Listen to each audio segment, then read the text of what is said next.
30 ildə biz hər gün, hər gecə Şuşanın həsrəti ilə yaşamışıq. Şuşa işğal olunan vaxtı buradan çıxanda 9 nəfər qalmışdı polisdən.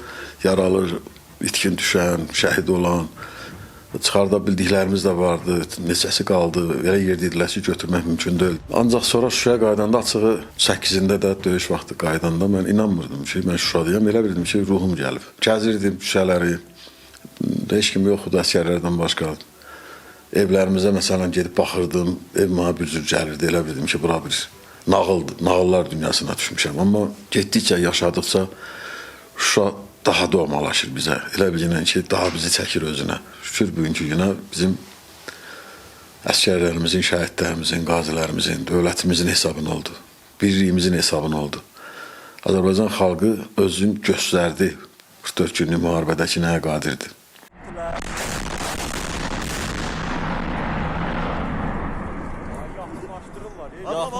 Budur, yaxınımızdır.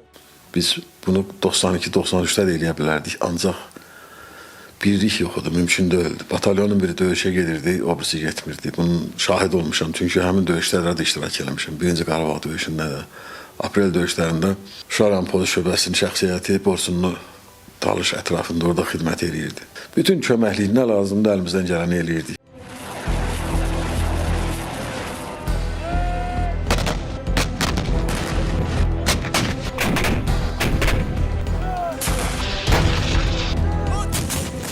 Şuşa polis şöbəsinin şəxsiyyəti 80% ön xəttdə xidmət eləyir. Biz Bakıda izamlı olanda uşaqlarımız vardı, amma qalanı hamısı ön xəttdə idi.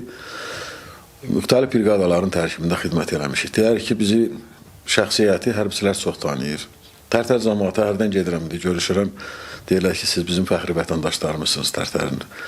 Biz baxmadı, 30 il orada yaşamışıq. Birdən cəhər dururam, elə biləm Tərtər deyəm, mən baxıram Şuşadayam. Şuşanın alınması hamı deyir möcüzədir. Bəli, bu Allah Taala biz tərəf oldu. O dumanın gəlməsi də biz girəndən bir gün sonra qar bastı. Gecə meşədə olanda biz yağış yağanda o qədər pis oldum, dedim yollar bağlandı, texnika girəcək, piyada da görək nədir keçirik. Düzün deyim də açıq yağışda çöldə qalmaq bir gecə bəs eləyir, soyuqlamağa. Ancaq bilirsən ki, Şuşaya girəsən, dözürsən. Profesional hərbçiləridir. İndiki dövrdə bunlar peşəkar hərbçilərdir. Burada döyüşdə özünü çox göstərir. Adi, ürəkli döyüşçü ayrı şeydir. Mən gedərəm, öldürərəm, asarım, kəsərəm, beləsən, ancaq döyüşü idarə eləməkdir. Planla döyüş aparmaq başqa şeydir. Bax, bu döyüşlə o döyüşün fərqləri bunda oldu ki, həmi açığı götürək ki, üstünlük cəhətdən, silah-sursat cəhətdən indi çox gözəlidir, əla idi. Əsas da bizə bu dronların, pilotsuz uçuş aparatlarının köməyi çox oldu. Bizim uşaqların, bu döyüşçülərin vətənpərvərliyi, nətər edək, qoçaqlığından da çox vətənpərvərliyi. Orada mən gördüm ki, yaralı uşaqlar, onlar da Şuşaya gəldilər. Şəhidləri özlərindən gətdilər. Məsələn, Çanaqçıda biz dedik ki, maşın gəlir də, bunları göndərin gəlsin, dedik, bizlə gedəcəklər. Söz vermişik.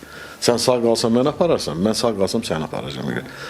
Bax, elə də siz onu danışanda indi üstündən 5 il keçib, amma hərdən o illərə qaydanda, o səhnələr gözümün qabağına gələndə mən yenə doluram, tutuluram ki, gör bu oğlanlarda, bu uşaqlardan nə qədər vətənpərvərlik hissi var. Sonra maşına, məsələn, arxadan baxırdın, yemək atırlar, meyvə atırlar, su atırlar. O bilsiz nə deməkdir? O müharibənin artıq qələbəyə gedən yoludur. O bir mayor bir daha bir çəkiliş vermişdi. Yolun quranda deyir, 2 dənə uşaq dayanmışdı, əlində çörək, kartof arasında. Deyir, sürücüyə dedim ki, biz artıq qalibik. Bəli. Bir də açıq bilsiz nə var? Bu hamısı evin böyüyündən asılıdır. Hər gün biz o çıxışı internet də yoxdur. Televizorda hər yerdə baxamırdı. Ancaq bir təhər o PNZ-dan tapıb baxanda Ali Baş Komandanın çıxışından sonra elə istəyirdik ki, o panıq qabağa.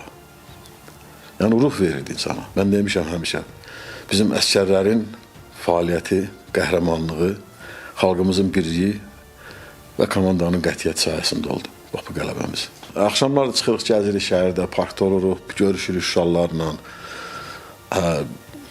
O deyir, gözünün bir tərəfi gülür, bir tərəfi yaşdı.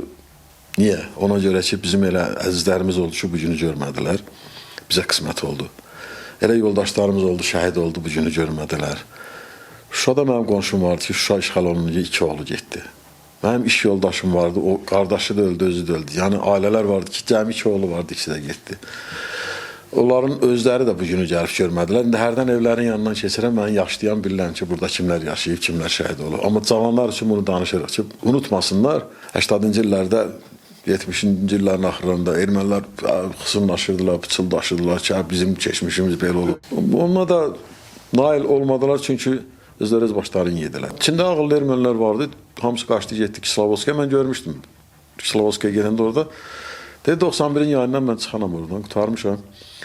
Neçə dəfə olar deyir, 1905 biz qalib gələcəyik, 18, 20, elə bir balaca hakimiyyət dəyişib, biraz da hamısı bunların, o dinc əhalini qırıb pul mənimsəmək. Xankəndində də olmuşam, bütün kətlərdə də. Deməli, hərbi hissədə xidmət edən yüksək vəzifəli şəxslərin evləri villa adamısı. Ev deyil, elə bir dəmdəşgah tikiblər. Məsələn, gedib baxarsınız, görərsiniz də, durub da, qoşmayıb eləməyib. Amma o bədbaxt döyüşə gedən, oğlumla qoyduğu ev eşikdə qaldı, indi özü də hardasa dilənir. Şuşa işğal olunub çıxanda çıxıb, mən evdən heç nə götürənmədim, dokumentdən başqa. İşçilərimlə girdim, yəni onların şahidləri də oldular. Ki, sənədləri götürdüm, çıxdım. Biz çıxanda artıq o Süleyman Çayxanası deyirlər, o tərəfdən oranı, Minamyotu erməni orada qurmuşdu. Nə qədər itkin düşənimiz oldu, yaralımız oldu, şəhidimiz oldu. Amma biz bilirdik ki, bura qayıdarıq. Çünki bizim gücümüz çatır, inamımız var, döyüşmək inamımız var, qəbiliyyətimiz var. Bizi başına yığıb aparmaq lazım idi, onu da elədilər.